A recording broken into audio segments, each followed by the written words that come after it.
प्रकृति और पुरुष के संयोग की बात करते हैं आज। इसमें बताएंगे कि प्रकृति और पुरुष का संयोग कैसे होता है। संयोग शब्द संख्या एवं पतंजलि योग सूत्र में परिभाषित है, जहाँ दृष्टता यानी कि पुरुष तथा दृश्य प्रकृति रूप में स्पष्ट है।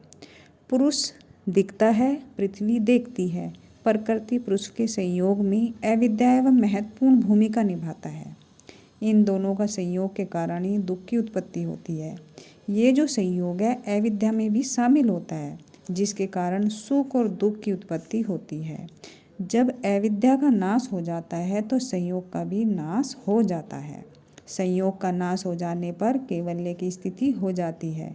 अविद्या के कारण ही संयोग का नाश हो जाने पर कैवल्य की स्थिति आ जाती है। अविद्या के कारण ही संयोग हुआ है। योग दर्शन में प्रकृति और पुरुष के संयोग के लिए ईश्वर को आवश्यक माना गया है। प्रकृति एक स्त्री है और जो ये पुरुष है ये एक आदमी है।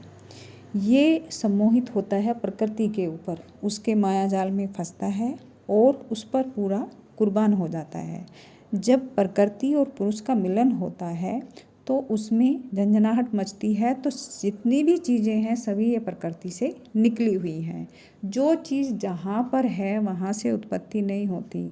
इसीलिए बोलते हैं पुरुष और पृथ्वी का संयोग होना जरूरी है।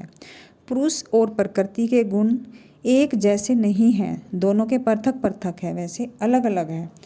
प्रकृति और पुरुष का संयोग की अवस्था होती है स्वय शक्ति स्वामी शक्ति इन दोनों के मूल रूपों को प्राप्त करती है।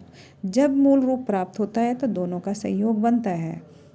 मोक्ष की तरफ या भोग की तरफ ले जाने वाली जो शक्ति है वो प्रकृति है। जब मानव यानी कि पुरुष प्रकृति के जाल में फंसता है तो वो और भी भोग की तरफ को फंसता है, उसके जंजाल में फंसता ही चला जाता है। जब पुरुष का मन एक गर्त और अलग हटता है तो उसी के लिए योग का सहारा लेना पड़ता है, क्योंकि उसको पृथ्वी के चक्कर जाल से निकालना होता है। उसके लिए योग शास्त्र बहुत ज़रूरी है।